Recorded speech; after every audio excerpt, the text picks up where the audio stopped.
This is EBC Sports International. This week's stories. Europe reclaims Ryder Cup over the Americans. Kawhi Leonard makes Toronto Raptors debut. Poland defends World Volleyball Championship title over Brazil. Mike Tyson promotes new mixed martial arts league in India. The 10th annual Surf City Surf Dog competition in Southern California, plus the rejuvenated Novak Djokovic rises back to the top. Hello everyone, I'm Rod De La Paz, bringing you sports news from around the globe. Let's start with golf. Europe dominated on home soil, beating the Americans to reclaim this year's Ryder Cup. Europe took in a 10-6 lead heading into Sunday's final round when the Americans surged the comeback with 3 early wins from Justin Thomas, Webb Simpson, and Tony Finau to pull within a point. But the Americans' quest to win on European soil for the first time since 1993 diminished with Torbjorn Olesen, Jon Rahm, and Ian Poulter won their singles play against Justin Spieth, Tiger Woods, and Dustin Johnson. British Open champion Francesco Molinari eased to a 4-2 victory over Phil Mickelson to clinch the win for Europe. The Europeans have won 9 out of 12 Ryder Cups, including 6 straight on home soil. There was a little moment there in the middle of it all where I was getting a little bit worried, but then everybody stood up and did their bit, and you know, I can't describe how I feel about these 12. They've been amazing from day one, and I'm just so proud of them. You know, some play 5 matches and some play 2 matches, but they all contribute, and when you sit in this situation at the end of it, you know, I've played in my Ryder Cups, and I don't care how many matches I play in as long as we win, and I think that's what it's all about, and I think we all feel that way now that we got it right this week. We worked as a team, and we knew we were up against very strong opponents, but we went out on the golf course and believed in ourselves. Molinari went a perfect 5-0, becoming the first European and 4th overall player to go undefeated in Ryder Cup play. It's been intense, but you know, the adrenaline is so much obviously that you could keep going. Today it was hard. There were many energies, but like I said, you know, it's not about individuals. It's about the other guys on the team and the atmosphere that we created getting here on Monday. I honestly don't feel any difference bringing 5 points or 1 point or half a point like I did in Wales or in Medina. I said it yesterday when they were asking me and Tommy about winning 4 out of 4. It doesn't mean anything if you don't win the cup. This year's American team featured 11 of the world's top 17 ranked players, suffered their worst loss in over 10 years, with poor performances from Phil Mickelson and Tiger Woods, who went winless. The team will have to wait until 2022 in Rome to end its road drought. The players on their team, class acts, and I mean gritty. When we put some heat on them this morning, they responded this afternoon, or early this afternoon they responded, and they played some great golf this week. I take my cap off. Thomas was a better captain, and their team outplayed us, and there's nothing else more you can say. They deserve to win. They played well. And this could very well, you know, realistically be my last one. But with these guys, I'm motivated now to work hard to not go out on this note, and I'm motivated to play well these next 2 years, to get back in Whistling Straits, and to show what I can do in these events, because this week was not my best. I was not playing my best, and for me personally, I went 0-4, and obviously very disappointing because those are 4 points that aren't going towards our side, it's going towards their side. And to have a Ryder Cup in that way, you know, for me personally, it doesn't feel very good because I didn't help my teammates earn any points. Kawhi Leonard made his Toronto Raptors debut against the Portland Trail Blazers in Saturday's preseason opener at Rogers Arena. EBC Vancouver correspondent Jason Manawis reports. Take a look. We are here at Rogers Arena for the NBA Canada Series. Today, Vancouver NBA fans were treated to some NBA action with the Toronto Raptors playing against the Portland Trailblazers. Canada's lone NBA team defeated the Trailblazers 122-104 for a preseason matchup that featured some of the league's biggest stars. The game was the first stop of the Canada Series that has the Raptors traveling to different parts of Canada for preseason action. It was clear from the tip-off Vancouver fans were eager to see the newest addition to the Raptors, NBA champion, Finals MVP, and two-time Defensive Player of the Year Kawhi Leonard. Leonard wasted no time being aggressive from the start of the game, and every time he made a shot or even touched the ball, Vancouver fans made sure to make him feel welcome to the North. What do you think of the support that the Canadian fans gave to you? It was great. They came out, showed support to both teams. Energy was there. They were into the game. Even though Leonard has not played a game since January, the two-time All-Star showed spurts during the game that he was not afraid of taking contact and would be ready for the course of a long NBA season. Leonard finished with 12 points and 3 assists. Didn't feel like it was, hard fouls. Just a normal NBA game to me. Raptors coach Nick Nurse said it felt different coaching his first NBA game as head coach. However, the former D-League Coach of the Year appreciated the energy the home crowd gave both teams.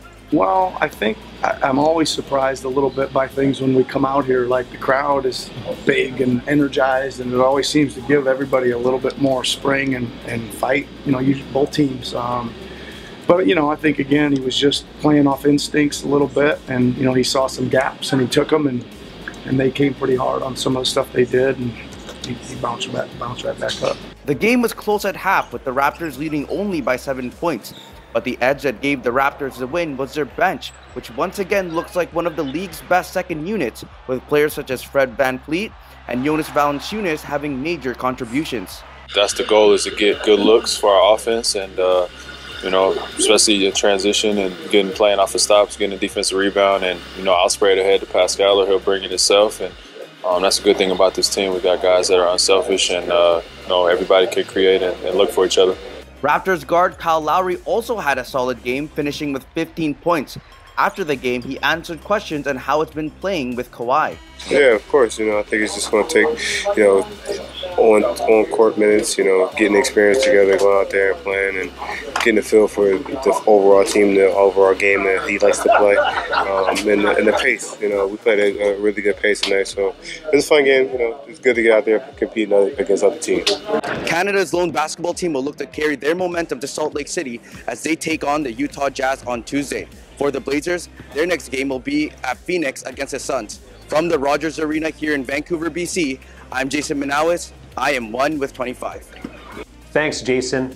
Up next, Poland defends World Volleyball Championship title over Brazil, and Mike Tyson promotes new mixed martial arts league in India.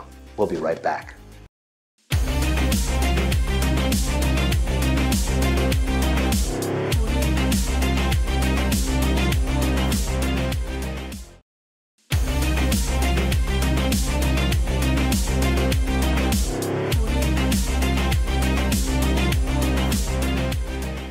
Welcome back. This is EBC Sports International. An unstoppable Polish team beat Brazil in straight sets, defending their 2014 title at the Men's World Volleyball Championship in Turin, Italy on Sunday. Led by Bartosz Kurek, Poland won a tight first set before cruising through to its third title in history in 97 minutes. Abbiamo vinto tutti insieme, sai, io da solo, Kubiak da solo, non facciamo niente, non facciamo nulla senza questa squadra, senza il nostro allenatore, i nostri preparatori fisici. Siamo contenti e niente, andiamo davanti. C'è stagione per il club. I think the key to the win today was the game yesterday after beating USA. I think the favorite, the best team, I think, in this moment gave us really big strength, so we could beat Brazil today. I don't know why I was really calm after yesterday's winning, that today we will win gold, and that's what happened. It's about building a team where the team becomes better than the individual together. And that we did in an amazing way, because that will be the challenge. I doubt if we can ever do that again. Team USA, who lost to Poland in the semifinals, settled for bronze, defeating Serbia 3-1. I don't think it was a disappointment yesterday, and it definitely doesn't erase what happened yesterday. You know, we have to learn from it because I believe we'll be in some more semifinal matches in the future, and we're going to have to learn how to play in those moments a little bit better. But it's definitely a better feeling to win today, for sure. But we want to be playing in the later match. Obviously, if somebody told us, "Oh, do you want to be a fourth on the world?" I think everybody would sign on this strong competition like this World Championship. So now, obviously, when we played like we played equally against Americans, the first game we won against Russia, against France, against Italy, playing really, really good volleyball. Obviously, the appetite is rising, you know. So our expectations also are much bigger. But then again, I really think that we have only three teams officially better than us now. So I think that we should be satisfied with the end result. Obviously, unfortunately, we didn't put the strawberry on the cake with the medal. Mike Tyson made his first trip to India to promote the country's first mixed martial arts league. The former heavyweight champion traveled to Mumbai to help launch the Kumite 1 League. Tyson, who is notoriously known for biting off the ear of former champion Evander Holyfield in a 1997 match, has made efforts to clean up his image. He declared himself a slumdog to the Indian media, referencing the 20 million people in the city who live in the slums. I think the poorer you are, the better boxer you are. You know, and that's why people in the slum, those are the guys that become the fighters and the most successful fighters, the people that come from the slum. When you were telling me about never losing, in life everybody loses. We lose everything in life one time or another. But I'm just knowing if you lose in life, to never be discouraged and to keep on fighting and to keep on training. It's just different because they're not the big personality. Most of the fighters now are very straightforward guys. They're real nice guys and they're good individuals. I was always in trouble. I was always here and there, so that's why I was always in the paper and stuff. And that's why it's the difference, because those are really straight gentleman guys, and I was really wild and stuff, and I was just a young kid getting in trouble.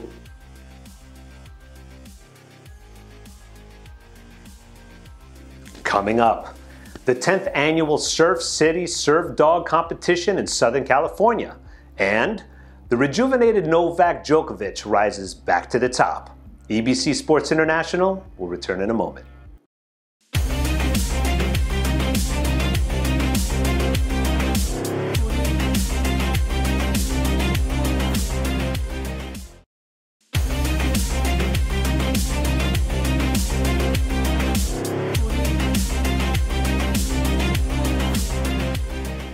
And we're back. This is EBC Sports International. I'm Rod De La Paz. Dogs across the world ride the waves at Southern California's Huntington Beach for the 10th annual Surf City Surf Dog competition. The event, held at one of Southern California's pristine beaches, brings together the community to watch dogs perform different agility skills on the waves. Oh, I just love the way that the dogs are so excited to go out there, and it's amazing how they can stay on the board and shift their weight and actually, you know, really surf. It's fun. It varies. The waves are all over the place, so it's just luck. It's luck and getting in the right spot and hopefully get a good wave. And you have to push the dog the same speed as the wave. And so with 3 dogs on, you have to get, it's going to be tough. I love that it puts a smile on everyone's face. What's not to love about dog surfing? There's people, lots of dogs and families coming out enjoying the day at the beach. And then, of course, you know, it just makes you smile because it's funny, it's cute. After a tumultuous 2017 and a roller coaster beginning of the season, a rejuvenated Novak Djokovic targets to end the year as the #1 player in the world. Coming off an injury-ridden 2017, the 14-time Grand Slam champion started the year out of the top 50. Many questioned whether he would regain top form, but with successful wins at Wimbledon and the US Open over the summer, the Joker, who is currently ranked number 3 in the world, has a chance to overtake rival Rafael Nadal and end the year as a top-ranked player. Zbog tih rezultata sam I sebe stavio u poziciju da se borim za broj 1 do kraja godine, što da mi je neko rekao u maju ove godine, vjerovatno mi ne bi verovao, ali s druge strane opet kažem, deo mene uvek verovao da mogu da se vratim vrlo brzo. Kada osvojite Grand Slam, to je kao da osvojite Mount Everest u tenisu I onda prosto posle toga morate da imate neku pauzu da bi stekli novu snagu koja će vam služiti za nove pohode. Tako da je Peking bio previše blizu, Laver Cup je se, tako kažem, tu našao u rasporedu, ja sam se već obavezao na Laver Cup pre 6 meseci, kada je situacija sa mojim rezultatima I tenisom bila potpuno drugačija, tako da nisam želeo da ga otkažem iz poštovanja I prema Federeru I prema organizatorima.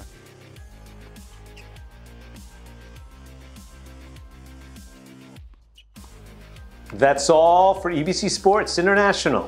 Tune in next time as we bring you sports news from around the globe. I'm Rod Della Paz, 1 with 25.